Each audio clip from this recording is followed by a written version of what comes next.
বাড়ির মাঝে সুপ্রিয় দর্শক দেখেন, এই যে পাট শাক, ওই যে একটা পেয়ারা গাছ, ওই যে পেয়ারা গাছটা দেখাও, ওই যে তোমার পিছনে পেয়ারা গাছটা, কাঁঠাল এখন আবার বেরিয়ে নিয়ে এসো।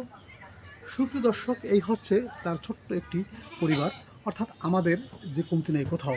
শাকসবজি বলেন, চমৎকার ফলন এখানে হয়েছে।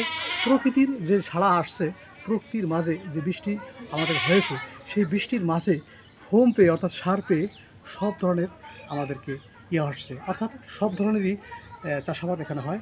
তাকে যেন যেমন একটা ফ্যামিলিতে হঠাৎ করে সবজি নেই, কিন্তু সে কিছু শাক তুলে রান্না বসিয়ে দিল। চমৎকার একটি উদ্যোগ, আর এটা প্রকৃতির দান।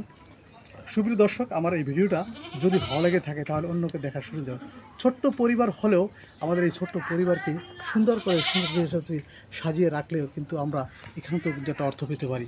অর্থাৎ বাজারে না গিয়ে যদি শাকসবজির চাহিদা আমার আঙিনা থেকে মেটাতে পারি, তাহলে কি বলেন আপনারা? কত সুন্দর, চারিদিকে ভরপুর প্রকৃতির এই বৃষ্টিতে আমাদেরকে আল্লাহ তাআলা সৃষ্টি করেছে এটা শুধু বান্দার জন্য।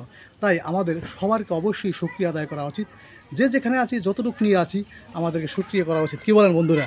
আলহামদুলিল্লাহ, আলহামদুলিল্লাহ। বাড়ির মাঝে সুপ্রিয় দর্শক দেখেন, এই যে পাট শাক, ওই যে একটা পেয়ারা গাছ, ওই যে পেয়ারা গাছটা দেখাও, ওই যে তোমার পিছনে পেয়ারা গাছটা, কাঁঠাল এখন আবার বেরিয়ে নিয়ে এসো। সুপ্রিয় দর্শক, এই হচ্ছে তার ছোট্ট একটি পরিবার, অর্থাৎ আমাদের যে কমতি নেই কোথাও। শাকসবজি বলেন, চমৎকার ফলন এখানে হয়েছে। প্রকৃতির যে ছাড়া আসছে, প্রকৃতির মাঝে যে বৃষ্টি আমাদের হয়েছে, সেই বৃষ্টির মাঝে ফোম পেয়ে অর্থাৎ সার পেয়ে সব ধরনের আমাদেরকে আসছে, অর্থাৎ সব ধরনেরই চাষাবাদ এখানে হয়। তাকে যেন যেমন একটা ফ্যামিলিতে হঠাৎ করে সবজি নেই, কিন্তু সে